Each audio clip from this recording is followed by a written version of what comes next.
Hey guys, so welcome back to this new episode. And Today I'll be talking about a lot of things. And I'll just not restrict myself to the topic of this podcast, which is communication, by the way. But first, I just want to talk about a book that I have recently read. And I'm thinking that whatever book that I'll read, I'll also speak about it in the podcast because gone are the days when we used to rely on friends. And we had a bunch of friends.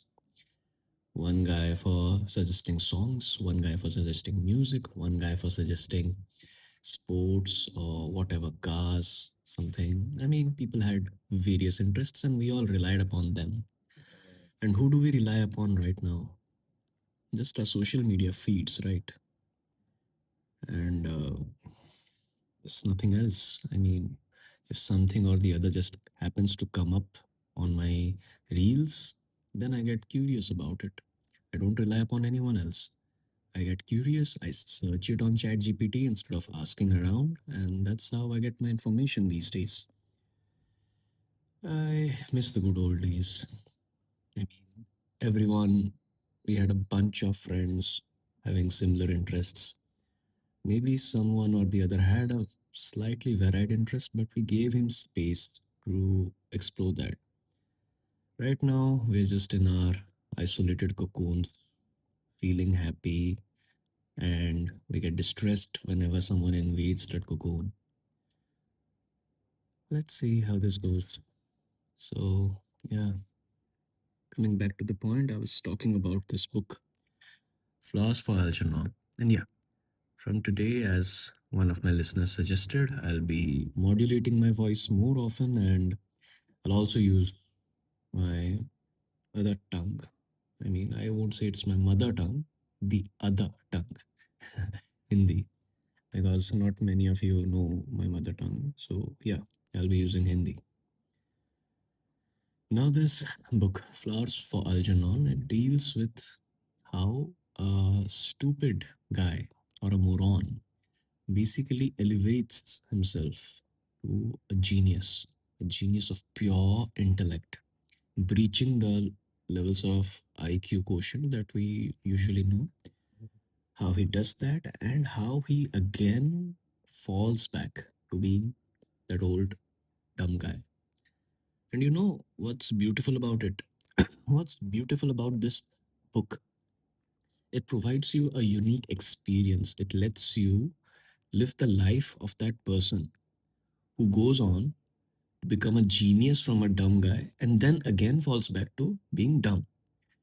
You don't usually find these kind of experiences in the normal thrillers or whatever. They're the same recipes copy pasted. You don't get something new. This will give you something new.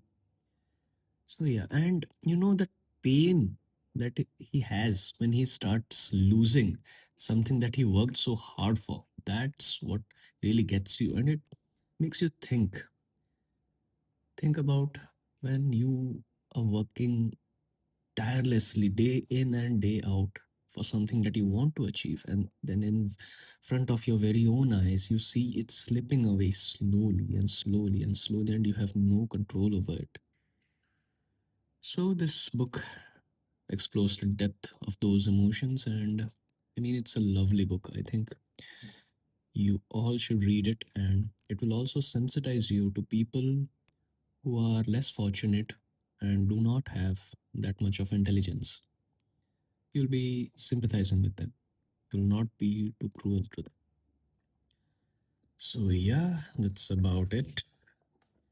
I won't be spending too much time on that. So yeah, so that's pretty much about it. And now let's come back to our main topic for today, communication. Why am I speaking about communication of all things? I mean, it's just so basic, right?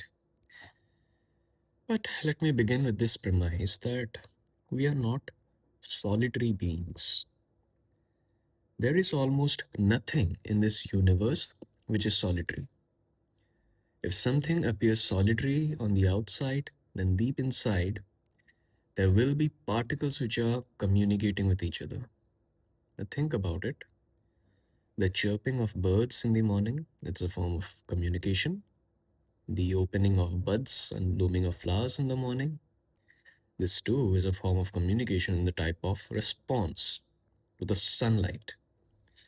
Now, not just organic matter, but in inorganic as well. The reaction of elements, compounds, rusting, heat turning molecules apart, all is a form of communication. Even if something is inert, take a stone for example, or the noble gases, the molecules within are constantly in communication with each other in the form of forces, be it the nuclear or ionic. It sounds crazy and unfathomable, I know. It might not register the way I have understood it. The problem lies within me, for my inability to successfully communicate to you. But try to think about it on your own, and it might just make sense. I mean, how everything is dependent on communication. Now, let's take it to the level of society. Why do you think one movie becomes super hit and blockbuster while others flop? Why do some videos go viral while others disappear or fizzle out? Why do some products sell quickly while similar others fail? It's all because of the art of communication. The movie was able to communicate with you and resonate within you directly. The video did the same thing, and the product appealed to you and your interests. The critical recipe, right content, right time, and right audience. Any of the above is lacking, and the dish becomes a disaster. This communication is the root of our suffering as well. Think about it. Why are you angry? Because some form of miscommunication or improper communication from others, right? Your sadness, hatred, every other unwanted emotion is because of some error in communication. You are sad because someone is not talking to you. That's a form of gap in the communication. You are angry because someone spoke in a manner unbecoming of them. Either they spoke to you in a rude way or they spoke to you in a manner that kind of belittles you or shows you like in a different kind of light. And so we can surmise that our social troubles are largely because of this one factor, communication. Now, what can be done for others? Nothing. What can we do? We can do nothing about them. What can we do to ourselves? We can get better at communication. Learn the precise need of it, not too much and not too less. Learn the cues and timing of it. It isn't something that you simply learn, but it's a lifelong practice. With each person, it requires something different.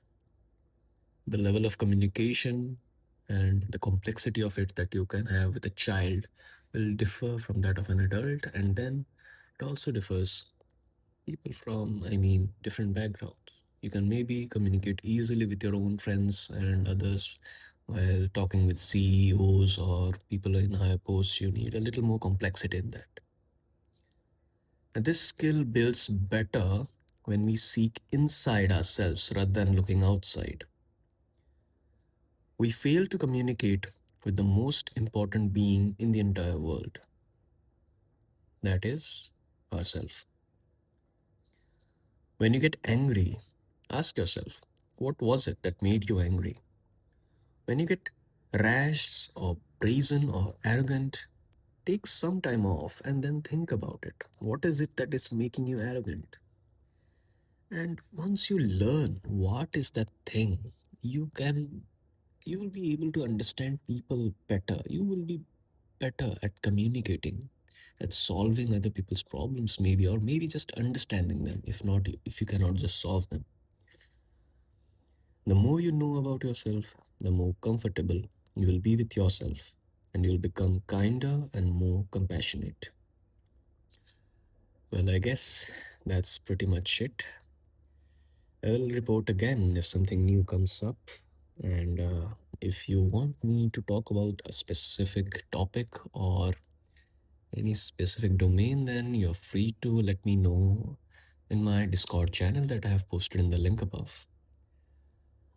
Until then, I hope you all are doing well. I hope all your aspirations and goals come true, those that you're working so hard for. All right, then, until next time.